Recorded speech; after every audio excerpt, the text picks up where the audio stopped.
Welcome to our channel. Today we how to activate Adobe SpeedGrade alternatives with Premiere Color Tools. Easy tutorial step by step clearly. To begin, open Adobe Premiere Pro on your computer. Ensure you have a project loaded or create a new one. Next, import the footage you want to work with. Locate the color workspace by clicking on the window menu at the top.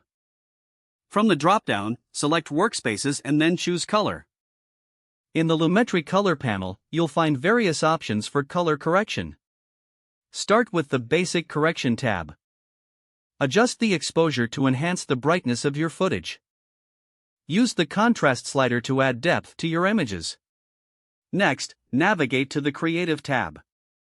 Here, you can apply LUTs for stylistic color grading. Explore different looks by choosing from the drop-down menu. Once you find a LUT you like, tweak the intensity slider to your preference. Proceed to the Curves section for more advanced adjustments.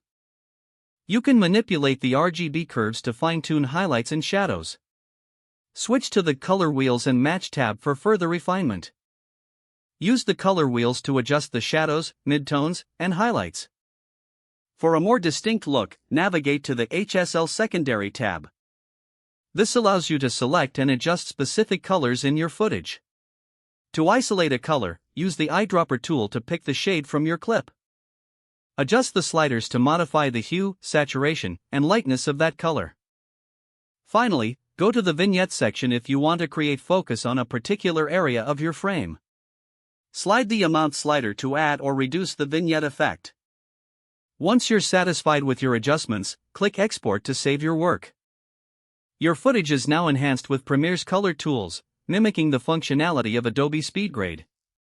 If the page does not load, refresh the browser or try again in a private or incognito window. Make sure you are using the correct email address, then retype it carefully to avoid small typos. If your password is not accepted, use the Reset option and create a new strong password you can remember. Don't forget to like this video and subscribe to our channel for more step-by-step tech guides.